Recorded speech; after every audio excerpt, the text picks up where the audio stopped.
A second ago, we did try and speak to our Manchester City fan, Jackie, who was otherwise occupied. And let's see if we can go to her now. Jackie, hello, good evening. Jackie, Hiya, Jason. How are you? Jason. Jackie, what happened, Jack? Why were you... I was just getting home, and I was just getting out of my friend's car, and it was raining. My brolly got stuck, so I was trying to put the brolly up as well as talk to you. Right. So I do apologise about that. No problem. We thought you'd fallen out of the car. No, I'm fine. I'm absolutely fine. Just got home from the game. Oh, God, they are terrible. They are so terrible. They're embarrassing. They cheat, they fall. But City, I can see why, other teams struggle against them because they're really, really, really difficult to break down, to be fair. Now, I find, I've said it so many times, against Burnley it was different, putting De Bruyne and Gundogan. But what happens is when you put De Bruyne, Gundogan and Rodri, they stifle each other out. They can't breathe. Bernardo can't get into the game. Sterling can't get into the game. It has to be, on Sunday, it's got to be one or the other. In that midfield. Well, with Rodri obviously sitting in front of the back four, but it's got to be... I choose De Bruyne, Rodri, over Gundogan, but I definitely won't play them both together. But at the end of the day, I'm happy with the result because, like I said, they really, really are difficult to break down. And they're just moaning all the time. Simeone's waving his arms around, and it's horrible. They are, Jack. They are. They're a bit of a throwback, and Simeone has always played this style. You knew exactly what to expect. I mean, they didn't have a shot. I didn't have a shot or a shot. Do you on think target. it's a good result for Atletico? I do. Yeah. I do. No, think about Jason, it. I think it's a great result for them. Jason, I really, really think we can go there and do a job on them because at the end of the day now, they've got to come out and play. Tonight... No, they won't, Jack. Let me tell you now, there is no chance of them coming out, but 1-0, they will not change a thing. They don't have to. The game, they'll keep 1-0. If it's 1-0 at half-time still, on aggregate, there's no way Simeone's changing anything unless he has to. Yeah, Jason, I understand exactly what you're saying. But we were all saying where I sit tonight that they came for a 0-0 and they wanted, a 0-0 tonight, they wanted to get a 0-0 next week. And you knew exactly what they were going to do. They had a game plan and they want both 0-0s in both games and take it to penalties. Exactly what they wanted to do. But there's no reason. City are better than them. They're 100 times better than them. And there's no way we can go over that and we can beat them next week. We can. Yeah, like you said, at some point, at 1-0 down, they have to try. They might leave it till the last quarter of an hour and then actually send a few bodies forward. But the minute you do that against Man City, they won't do that. They'll pick you off. And I tell you, it'll be just as ugly. It'll be just as horrible. And they'll wait for those little moments. And do you know what, Jack, as well? Those moments, Simeone only knows that there will be a moment in the game. And when it comes... are they going to take it? That's how they play the game. They play for moments, and those moments do come. They will present themselves. That's got Felix and Griezmann. That's not on a bad the pitch. result. Got a chance. That's not a bad result. I agree with Jackie. I think that City will have too much for them, and I think City will run out in the end comfortable winners. So I think they will get the second goal, and that's where Atletico will have to change it. But at 1-0, they're not changing anything. They're going to go into this second leg exactly the same way as they went into the first leg. Parasite football. Right, that's your words. Just feed off the opposition's mistakes. You don't try and create anything yourself. Don't send bodies forward. Wait till they make a mistake and try and nick a goal. That's how they play. 03717223344. Let's go and speak to a Nottingham Forest fan. Goes by the name of Curtis. Curtis, good evening. Hi, Curtis. How are you? You all right? I'm all right, matey. Curtis, you must be as happy as you've been for years, the way Forest are playing. Do you mind if I give you a song? Give us a what, sorry? A song. Go on, then. Oh, go on. Going up, going down, going up, going down. Derby's going down with a fiver in the bank. A fiver in the bank.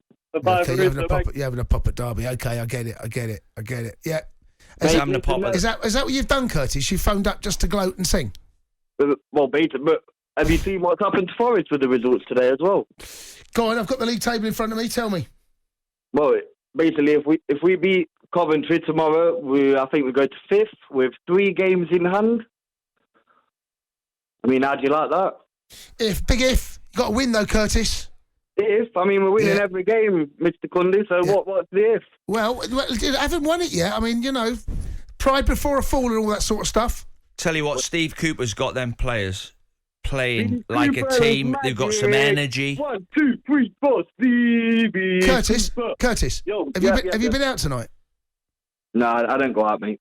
You know, have you had a drink? I don't drink, mate. He's drunk on Forest's performance. Forest haven't even played tonight. No, but they're playing great. He's got them playing. Yeah. He's got like pace. It's all against Liverpool. It's all against Arsenal. Class. Yeah. And they've got to just give you a little update there. They have got 3 games in hand on a lot of the teams above them. They're just out the top 6 on goal difference. So they do have games in hand. If they do win, they do get inside the playoff places. Let's go speak to Danielson, who's a Liverpool fan. Dan, good evening. Welcome. Hi, Dan.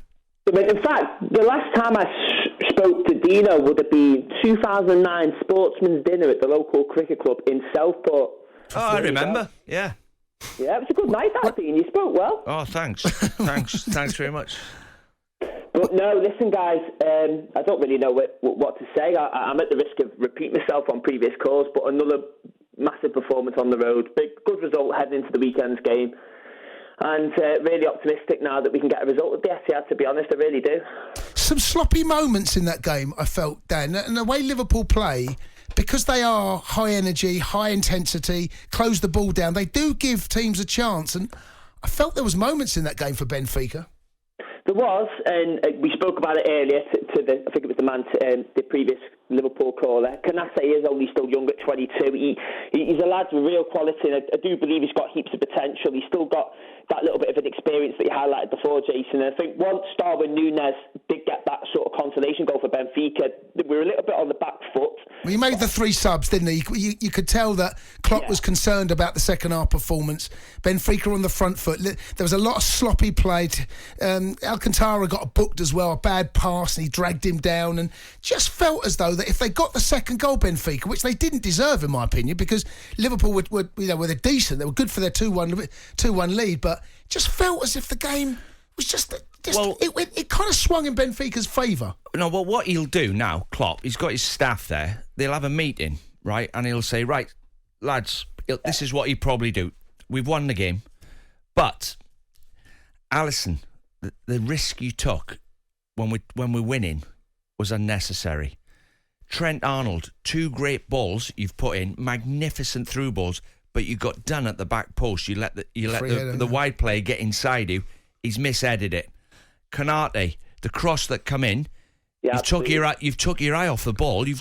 Coaches will talk to him and he'll say, great result, lads. Were we clinical enough in front of goal? We could have scored 6. Oh, Liverpool first half, they were 2-0 up. And, Salah had a couple of chances. it could have been 4 or 5. And, at that point, the game felt as though Liverpool were going to completely run away with it. But, Benfica had their moments. But it's over, Dan, right, the tie? I think it is anyway. I think now we'll get the job done at Anfield. But you should have asked Jackie. I know she's a big Man City fan. I know she comes on quite a lot and she speaks well. You should have asked her what she thinks about the result of the weekend and how it's going to go. Because I think I'm going with a good friend of mine who's a Liverpool fan, and it looks like a draw to me. That's just from the outside looking in. I think there'll be these big games. And we'll talk about it on Thursday. These teams tend to kind of cancel one another out. It wouldn't surprise. I don't think a draw is a bad result for either of them. I don't think you can stop Liverpool's front line. I don't think Man City can stop Liverpool's front line. Cheers, Dan. Do you think that Liverpool will win? Or do you think? Yeah, I don't think you can stop them. Can you stop City's front line? Yeah, you can stop City's front line, but I don't think you can stop Liverpool's. Benfica, give those chances to City that Benfica had tonight. Tell you. No, but I think you can There's no Aguero anymore. I know they come from all angles and they got runners and Grealish and Foden and Gundogan and De Bruyne and they come from a different angle. But Liverpool's front 3, Jota and Firmino on the bench today. So he's got Diaz, Salah and Mane. They think quicker than you. They run quicker than you. They're stronger than you. They've got more desire than you. That's coming from the ex-Liverpool forward, Dean Salt. No, how do you stop them? Because they think quicker than you. It's all right sending them inside. Well, let's go and speak to Lee, who's a Manchester City fan. Lee, good evening. Hi, Lee. Evening, Charles. You all right? Hello, matey. What do you want to say? Yeah, it's just a quick one. So, as much I've been to the game tonight, Atletico were, like everybody said, they were awful. For me, we've got to do something pretty similar when we go to Madrid next week, because their only hope of beating us next week, like you've said, is capitalising on a mistake and breaking on us. Well, if we go over there and we don't need to win, We don't need a goal. We don't need anything. What we need to do is we need to play in exactly the same way as Madrid have done tonight. Stop them from getting any of those chances. Because if we just play, solidly, one up front if we need to, keep the ball, pack the midfield, don't give them any chances at the back. Basically, we're through because they've got nothing going forward. So as much as I hate it was anti-football. Actually, it's probably a blueprint for what City need to do next week. But I don't know whether I don't think Pep is capable. I'm not sure that he's capable. There may be a watered down version of how Man City play. I don't think he knows how to play. He's capable of doing it, Jace, but I think he's capable of doing it, but he's got that much confidence in his players that he says to the opposition, you can play whatever you want. You can put 10 behind the ball. You can play as deep as you like. We have got players who will eventually open you up. But the stats tell you they do every game. I think what Lee's point's right. They don't have to win the game, and I think they can afford to. But what's the best way of winning it? They can be paid to keep the ball. Keep the ball. Yeah. If you don't have the ball, you can't score. I don't think you can sit back and do what Atletico Madrid do. I don't. They haven't got the players to do it. But you're confidently that City will have too much for. The quality between the two sides. There's not even a debate between the two. No, I mean, from tonight, I mean, we were commenting when, if I was João Felix, I'd be thinking, what have I done with my career going to Madrid? Because they literally, it is anti-football. It was the very definition of anti-football. And it's like, if you're going to put two teams of 11 on the pitch next week to play each other, there's really only one winner. So they're relying on City to do something wrong. And I just think we can balance that out. So really, really confident. Much less confident about Sunday, I have to say, around facing Liverpool because they're on a roll. We're on a roll, but they're really on a roll, and that's it's a pretty scary prospect the next couple of weeks actually over the for this game and the semi-final, and then who knows, it might even be a Champions League final as well. It's what are you thinking? What do you think of Sunday, Lee? What are you thinking Sunday? That's a game you don't have to win either, really. Yeah, no, we don't. We definitely just need to avoid losing. If we can come out still on top of the league after Sunday, then I'm confident we go on to the rest of the season and we probably don't drop any more points, and we've shown we can do it.